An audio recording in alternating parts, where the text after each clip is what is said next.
The cold sinking weight you feel in your gut is not merely social awkwardness. It is a biological alarm bell ringing inside the deepest chambers of your nervous system. It is the objective reality of the Sikh Saur, registering a lethal dose of self-abandonment.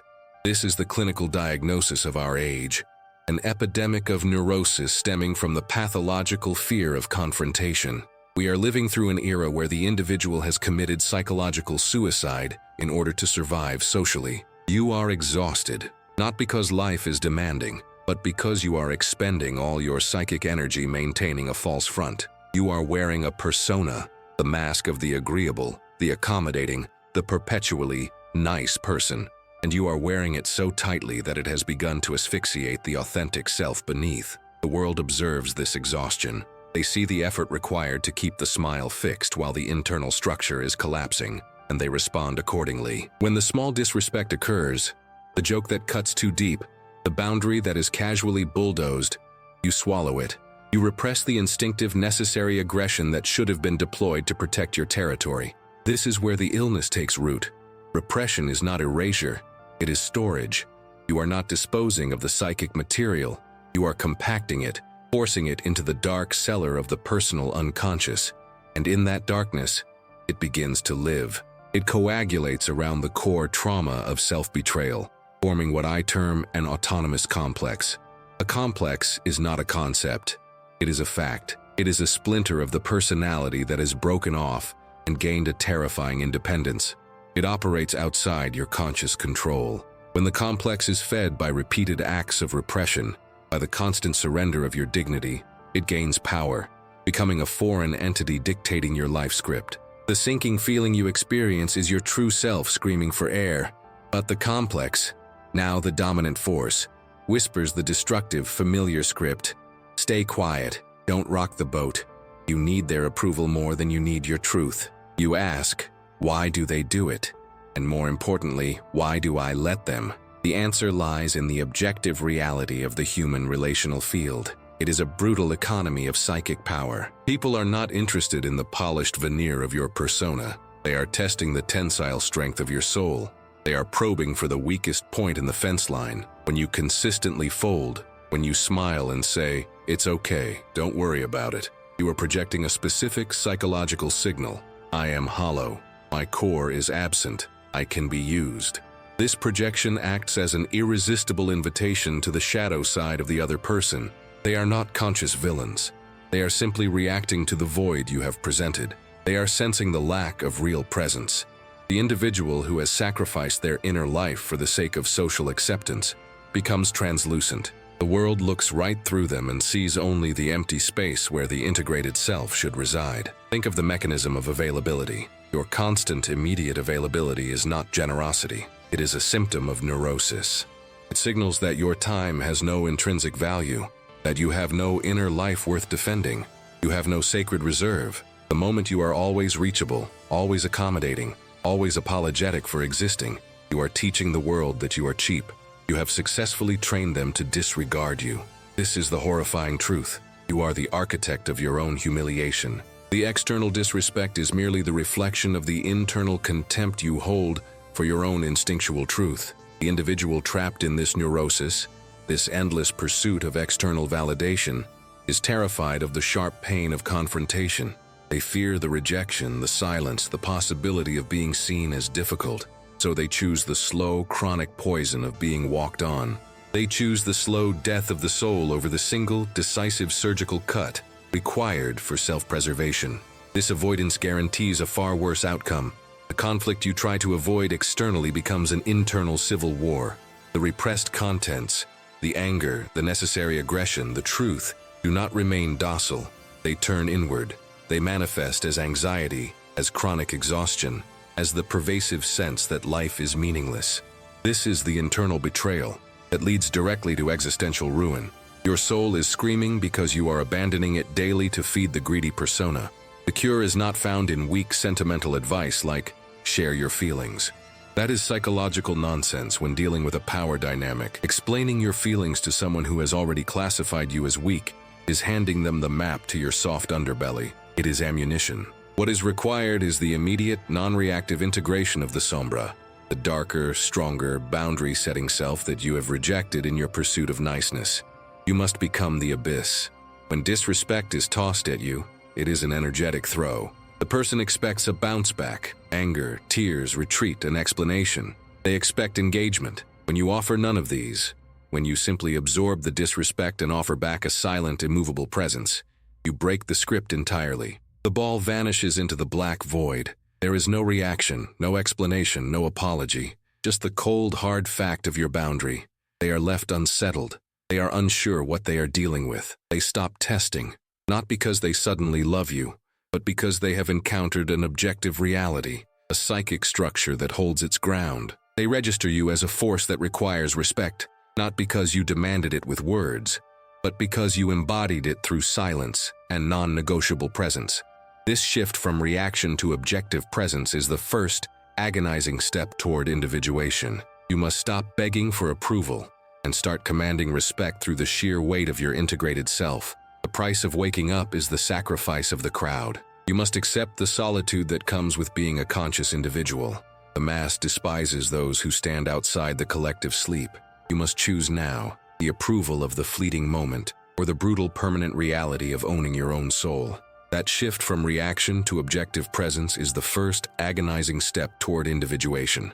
You must stop begging for approval and start commanding respect through the sheer weight of your integrated self. But why is this so hard? Why does the adult human being, equipped with intellect and instinct, willfully walk into the fire of humiliation? We must look deeper than mere social cowardice. The issue is structural.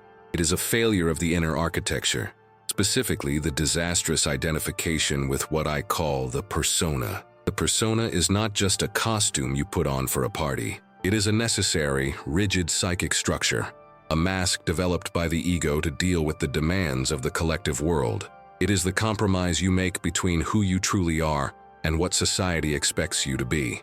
It is the competent professional, the supportive friend, the easygoing partner. Without some degree of persona, you cannot function in the world. But when you mistake the mask for the face, when you invest all your psychic energy into maintaining that outward shell, you have committed a profound act of self-betrayal. You are no longer living, you are perpetually performing. Think of the nice guy or the people pleaser. Their persona is built on the foundation of agreeableness and non-conflict. This structure is inherently fragile because its entire existence relies on external validation. The persona is not self-sustaining. It needs constant feedback, likes, praises, smiles to confirm its reality. When you are addicted to approval, tolerating disrespect becomes a necessary, if painful, transaction. You swallow the insult because the alternative, confrontation, risks shattering the persona, risking the loss of the external validation that keeps your entire self-concept afloat. The failure to establish boundaries is, therefore, a symptom of a deeper neurosis, the refusal to surrender the comfortable lie of the persona. This is where the cold, mechanical law of psychic compensation comes into play. The mind is a system of balances. The more energy you pour into inflating and rigidifying the persona, the more aggressively you insist on being the good one, the easy one, the unshakable one, the more forcefully you must repress everything that contradicts that image. This rejected material does not dissolve. It sinks into the shadows, solidifying into the sombra. The sombra contains all the vital, aggressive, necessary instincts you deemed socially unacceptable. The capacity for righteous anger, the brutal honesty, the ability to say no without apology, the raw, self-serving drive for survival. The more brilliant the light of your persona, the deeper and darker the sombra becomes. It grows in the basement of your psyche, gaining an autonomous power. And since the conscious ego, identified completely with the gentle persona, cannot possibly integrate this aggressive sombra, the sombra must find an outlet. It gets projected. You are seeing the disrespect, the aggression, the selfishness of others not merely as external events, but as the manifestation of the dark, powerful contents you have rejected in yourself. This is the psychological trigger you are pulling every day. You attract disrespect because you are subconsciously inviting others to act out the aggression you refuse to own. The person who constantly complains about being walked over is usually projecting their own suppressed desire to be ruthless and self-serving onto the world. They become the victim in a drama where the perpetrators are simply carrying the weight of the victim's own unlived life. And this projection is deadly because it creates a fundamental disconnection from objective reality. You are fighting phantoms. You are not seeing the person in front of you clearly. You are seeing the carrier of your own repressed complex. When someone tests your boundary with a slight joke or a late arrival, your conscious persona wants to smile and retreat, fearing conflict. But your unconscious sombra is screaming for confrontation. This internal civil war, the conflict between the performing persona and the repressed sombra, results in the sinking feeling, the gut-wrenching anxiety that precedes every act of self-abandonment.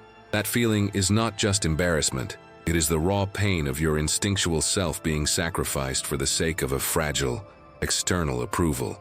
To survive this epidemic of neurosis, you must perform a psychological operation. You must recognize that the fear of confrontation is not a fear of the other person. It is a fear of the aggressive power of your own sombra, which you believe, if released, will destroy you or alienate everyone around you. The cold, hard truth is this: the persona must be relativized. It must be demoted from the owner of your soul to a mere functional tool. You must deliberately integrate the capacity for necessary conflict, the capacity for the sharp, surgical no. This integration is the process of individuation, and it is the only path to genuine respect. If you continue to live solely through the persona, seeking validation from the mass, you will remain trapped in this cycle of projection and humiliation. You will forever be the architect of your own ruin, inviting others to finish the job your own cowardice started. Stop apologizing for taking up space. Stop making yourself small. You must stop trying to be liked and start being real. The price of reality is the sacrifice of the comfortable lie. Pay it now or pay it with the total dissolution of your psychic structure later. The choice is brutal, but it is entirely yours. We need to stop focusing exclusively on the external aggressor. That is the fundamental diagnostic error of the modern mind. We obsess over the jerk who cut us off, the boss who overlooked us, the partner who betrayed us. But the man outside is only capable of inflicting a superficial wound. The catastrophic damage, the kind that leads to psychological collapse, is always inflicted by an internal enemy. The cold, hard truth is this: the people who disrespect you are merely triggering a pre-existing condition. They are pressing a button that you, through repression and avoidance, wired into your own central nervous system. This button is attached to what I term the Eats autonomous complex. A complex is not just a bundle of bad memories. That would be too simple. A complex is a splinter of the psyche, a functional fragment of the personality that has been split off from the conscious ego, yet retains its own source of energy and, critically, its own will. It is a psychic fact, an objective reality within your subjective experience. It is trauma with teeth. When that minor disrespect hits you, the sharp joke, the interruption, the dismissal, the ego, the nominal center of your consciousness, should be capable of holding the line. It should register the event and apply a measured, surgical response. But often, the ego is paralyzed. It freezes, smiles, and retreats. Why? Because the complex has seized control. Imagine the psyche as a complicated mechanism, a structure containing immense pressure. The ego is the driver, sitting at the controls, believing it determines the direction.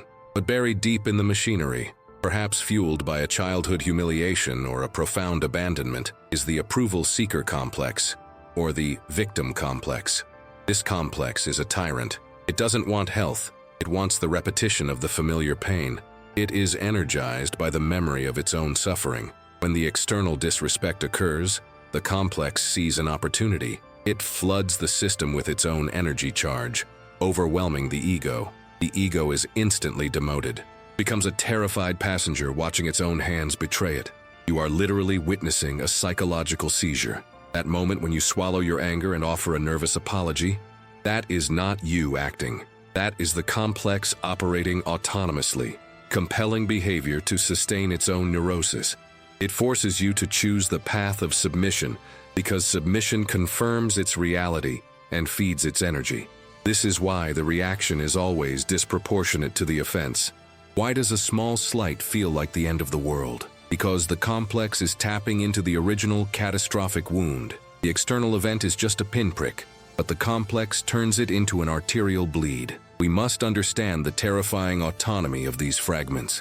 They are not under conscious control. They are like internal parasites, feeding on the unlived life, the repressed rage, the silent sacrifice of your dignity. When a person constantly sabotages their own success or stays in relationships that are clearly ruinous, they are not weak. They are being governed by a powerful, autonomous complex, perhaps the failure complex or the self-punishment complex, that demands that the individual returns to the familiar, painful script. Your neurosis is not a flaw in your character, it is a symptom of this internal governance. The man suffering from the rejection complex will project his fear onto every interaction. He will interpret neutral actions as slights. He will become so preemptively needy that he repels the very connection he craves. He is creating the rejection to satisfy the complex's need to be right about the world being hostile. The people who walk over you are simply responding to the signal your complex is broadcasting. You are projecting a giant sign that reads, "My boundaries are suggestions. I am available for sacrifice." They don't need to be consciously cruel. They are merely acting out the role demanded by your internal script. They become the oppressor because your complex insists on being the victim. To engage in the process of individuation, to become a whole, functioning human being, requires a civil war against these internal tyrants. You cannot negotiate with a complex. You cannot analyze it away with gentle reasoning. You must confront the specific solidified energy of that fragment and withdraw its autonomy. This confrontation is the sacrifice. It is the necessary payment for reality. It means facing the raw, terrifying contents that were repressed, the aggressive capacity of your sombra, the infantile rage, the desperate need for approval. This material, which you fear will destroy you if released, is what gives the complex its power. You must integrate that energy back into the conscious ego, even if it feels like you are integrating a hostile foreign body. The moment you stop allowing the approval seeker complex to dictate your reactions, the moment you choose the sharp, surgical no over the comfortable, neurotic smile that complex starves, its energy source is cut. It loses its autonomy and is forced back into the totality of the psyche, where it can be handled by the conscious ego, not the other way around. If you continue to avoid this internal confrontation, you are guaranteeing a life of being hijacked. You will remain a passenger in your own body, watching helplessly as your internal tyrants force you to tolerate humiliation and invite ruin. Your choice is stark.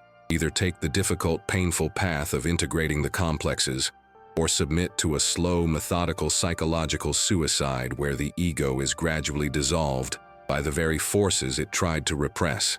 Do not mistake silence for peace. Silence is the sound of the complex locking the door. Break the lock. Now. We obsess over the aggressor. We analyze their motives, their cruelty, their lack of empathy. We catalog their offenses as if compiling a psychological police report. This is the oldest, most dangerous trick the psyche plays on the ego. Psychological self-defense through externalization. We are projecting. The people who consistently disrespect you, the ones who walk over your boundaries with such casual brutality, are not merely external antagonists. They are functioning as carriers for the contents of your own unconscious. They are holding the mirror, reflecting the exact qualities, the strength, the self-interest, the sheer ruthless capacity for aggression that you have repressed, judged as unacceptable, and exiled into your sombra. Think about that for a moment. The villain in your story is, to a terrifying degree, you yourself projected onto the world. The human mind is fundamentally cowardly when facing its own darkness. We cannot tolerate the idea that we possess the same capacity for cold indifference or calculated self-preservation that we see in the person who just humiliated us. So, what do? We rip that capability out of our own structure, label it evil, and assign it to the external figure. This is why confrontation is so difficult, and why the disrespect feels so agonizingly personal. You are not just fighting a boundary violation, you are fighting the return of the repressed. You are fighting the recognition that the power to hurt, the power to dominate, the power to say no without apology, resides just as strongly within your own structure.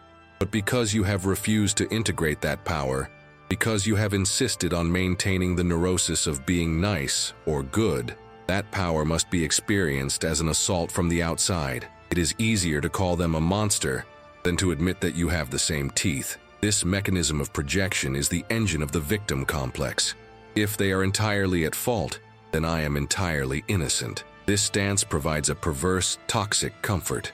It eliminates the necessity of growth. If the world is disrespecting me, I don't have to change my fundamental structure. The world does. I can remain the flawless, suffering martyr, perpetually waiting for external reality to correct itself. This is not a life. It is a psychological suicide by outsourcing. When you cling to the narrative of victimhood, you hand over the keys to your internal structure to the very people you despise. You make yourself dependent on their behavior for your emotional stability. The trauma becomes the core of your identity, the complex of the injured one. This complex, like all autonomous fragments, demands continuous nourishment. Its food is your suffering, your complaining, your endless cycle of recounting the disrespect. It requires you to stay wounded, because if you heal, the complex dissolves, and you lose the identity you have built around the pain. We are addicted to the wound. We fetishize the injustice. We must destroy this addiction. The first step in dismantling the complex that invites disrespect is withdrawing the projection. Stop analyzing their motives. Stop cataloging their sins. The moment you see an external act of contempt, you must immediately ask the brutal question: what part of my own sombra is that person acting out for me? If they are ruthlessly self-interested, where have I failed to apply necessary self-interest? If they are dismissive of my time, where have I been dismissive of my own time? If they are aggressive in defense of their territory, where have I been passive in defense of mine? This realization is agonizing.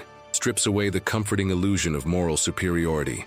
You have to face the cold, hard truth. You invited the aggression by signaling psychological weakness, and the aggressor merely stepped into the vacuum you created. They are not the root sickness. They are merely a symptom of your own incomplete individuation. To integrate the sombra means pulling back the exiled power. It means recognizing that the capacity for necessary ruthlessness, or the surgical no, is a fundamental component of a functioning adult ego. You must own the strength to defend your boundaries, even if it makes you momentarily disliked or feared. That fear of being disliked is merely the complex fighting for its life, screaming that if you become whole, you will be abandoned. Let it scream. The price of integrity is often loneliness. The path of individuation demands this sacrifice. You must consciously integrate the aggressive, self-preserving instinct that you currently despise in others.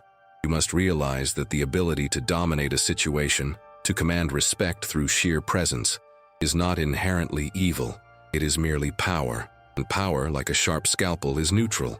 It can be used to destroy, or it can be used to establish the necessary structure for life. If you continue to project this power onto others, you will remain perpetually disarmed, perpetually surprised by their capacity for cruelty, and perpetually stuck in the neurotic cycle of being walked upon. You will spend the rest of your life fighting ghosts that wear human faces because you refuse to fight the real battle, which is internal. Stop pointing fingers at the external chaos.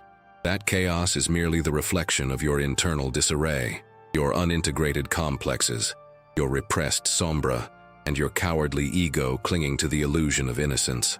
The work starts now, in the silence, alone. You invited the ruin. Now you must pay the price of admission to reality, which is the agonizing integration of everything you hate about yourself. The alternative is permanent psychological servitude. Choose. The cold, hard truth about integrating the sombra is that it doesn't make you a better person in the conventional sense. It makes you a whole person, and wholeness is terrifying because it includes the capacity for destruction, the instinct for self-preservation at any cost, and the chilling realization that you are capable of the same calculated cruelty you despise in others. This is the psychological scalpel.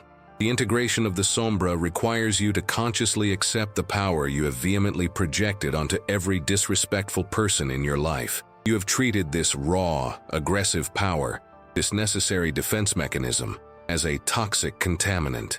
You have repressed it, pushed it down into the personal unconscious, and then watched in horror as it manifested externally, warned by the very people who walk over you. The moment you retrieve that power, the moment you say, "Yes, I too can be ruthless.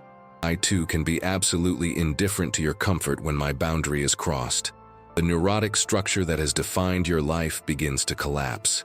This retrieval is the foundation for true psychological defense, which is not confrontation, but the absolute cessation of engagement. We call this strategic response the holy indifference. Neurosis, fundamentally, is a mechanism of reciprocal engagement. Your neurotic need to be liked meets their neurotic need to dominate, and they lock together like two gears grinding away your integrity. When someone tests your boundaries, the sharp joke, the intentional slight, the late arrival, they are not seeking a fight. They are seeking a reaction. They are looking for the familiar script. They expect the victim to perform, either by shrinking and apologizing, or by exploding in impotent rage. Both reactions confirm their control over your emotional state. Both reactions feed their autonomous complex. The holy indifference breaks the cycle. It is not apathy. Apathy is unconscious. Indifference is a conscious act of sovereignty. When the provocation arrives, you must allow the stimulus to enter your psychic structure, but you must deny it the energy required to activate your internal complexes. A complex, remember, is an autonomous fragment of the psyche, a trauma with a will of its own. Your need to please complex wants to jump up and apologize. Your fear of conflict complex wants to retreat into silence. These are not you. They are internal ghosts demanding control of the ship. Indifference is the act of watching these complexes scream for attention and allowing them to burn out in the silence of your consciousness. When the disrespectful behavior occurs, your response must be surgical, minimal, precise, and devoid of emotional investment. If someone interrupts you repeatedly, you do not raise your voice. You do not explain that they have hurt your feelings. You simply stop talking, wait for them to finish their irrelevant noise, and then, without acknowledging their interruption, you restart your sentence exactly where you left off, speaking with the same measured tone. If they try it again, you repeat the process.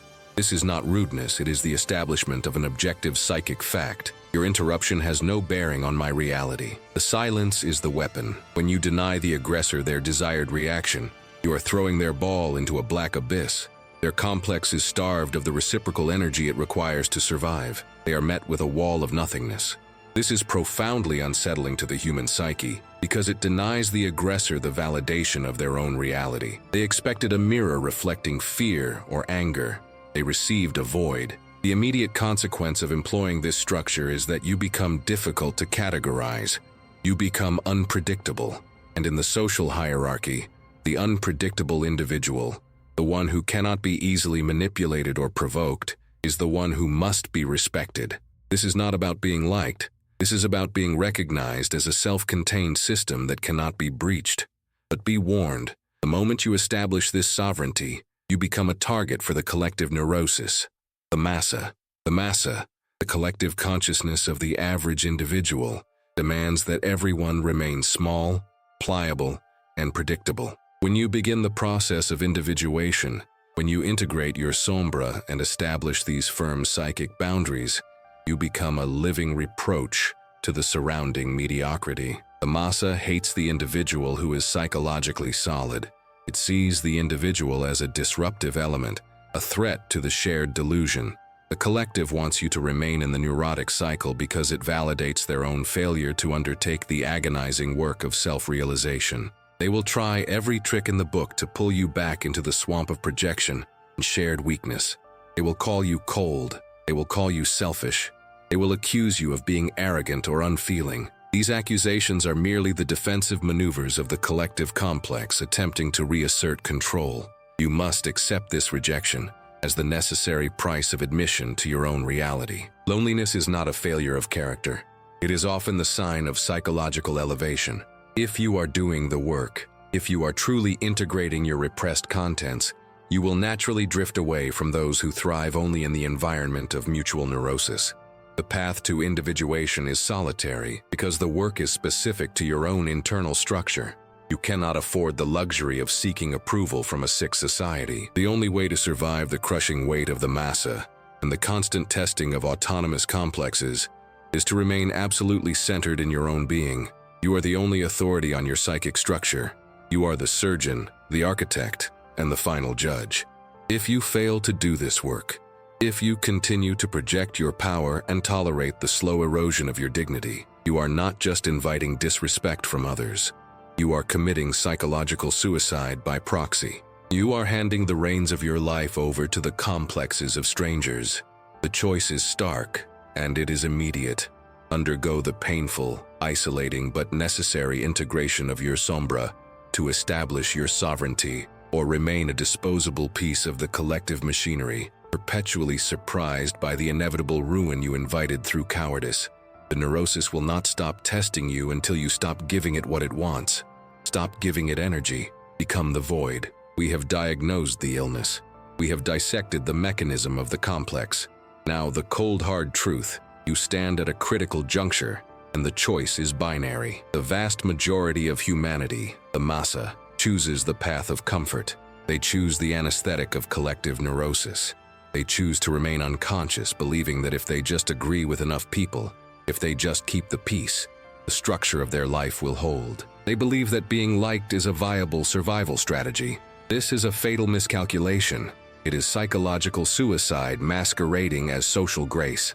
When you refuse the painful integration of your sombra, when you refuse to establish the absolute authority of your own psychic structure, you are not simply avoiding conflict. You are inviting total internal fragmentation.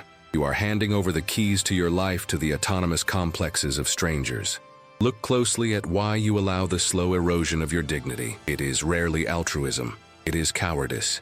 It is the primitive animal fear of exclusion. We are instinctual creatures, and the deepest fear we carry is the terror of being cast out of the tribe. In the primitive context, exclusion meant death. In the modern context, we mistake psychological discomfort for physical doom.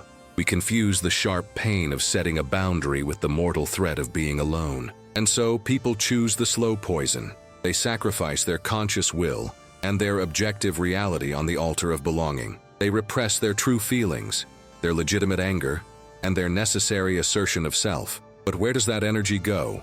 It does not vanish. It retreats into the darkness of the personal unconscious, coalescing around the core trauma. It forms a complex autonomo. This complex is not passive. It is an internal enemy with its own destructive agenda. It compels you to repeat the patterns of your past. It actively seeks out situations where you will be disrespected, where you will be betrayed, because that experience confirms the internal narrative of worthlessness written during childhood trauma. You are not a victim of external malice alone. You are a co-conspirator in your own humiliation, driven by a hidden autonomous power within your own mind. The reason you let them do it is because a part of you is addicted to the script. This is the grim reality of the neurosis. It is a self-perpetuating machine. Every time you apologize for existing, every time you retreat from a necessary confrontation, you are feeding that complex. You are giving it the psychic energy it needs to grow stronger. Soon it becomes the dominant force dictating your posture, your tone, and your availability. You become a puppet, animated by the trauma you refuse to face. The only way out is through the excruciating process of individuation. This is not therapy for the faint of heart. It is a deep existential confrontation. It requires the absolute sacrifice of the persona you have constructed, the agreeable, compliant mask that promises safety, but delivers only slavery. You must kill the part of you that begs for approval, and that death is agonizing. When you integrate your sombra, when you acknowledge the capacity for necessary aggression, for ruthless self-defense, for the absolute refusal to be violated, you stop being a magnet for disrespect. You become whole. You establish the boundary of your own soul. And when you establish that boundary, you stop projecting your internal deficiencies onto the external world. You stop seeing disrespect everywhere, because you are no longer broadcasting the signal of vulnerability. The path of individuation is a burden. It is the fardo of consciousness. It means accepting that you will be misunderstood, you will be feared, you will be isolated from the collective comfort of the sick society. But isolation is the necessary prerequisite for psychological sovereignty. You cannot be sovereign while simultaneously seeking the warm approval of the crowd. The alternative is total ruin. You continue to tolerate the small violations, the jokes that cut too deep, the interruptions, and the casual dismissal of your objective reality. You are guaranteeing a mental breakdown. You are guaranteeing that the complex will eventually hijack your entire life structure. Your professional life will stall. Your relationships will be marked by resentment, and your internal life will be a silent war zone. You must stop managing the opinions of others. You must stop explaining your reality to those who have no respect for it. You must become the void, the unyielding wall. The choice is not between happiness and sadness. That is childish fantasy. The choice is between enduring the sharp pain of truth today, the painful realization that you must stand alone and carry the weight of your own being, or choosing the slow, comfortable decay of illusion, which guarantees a terminal psychological diagnosis tomorrow. There is no middle ground. The neurosis will keep testing the fence line until the fence is either violently asserted or completely dissolved. If you are one of the few who can tolerate the cold, surgical reality of this diagnosis, if you are ready to abandon the collective dream and face the responsibility of your own mind, then you must act now. The psychic structure is collapsing. The collective sleep is deepening. We are looking for those capable of waking up. Subscribe to this channel to begin the work of exiting the collective neurosis.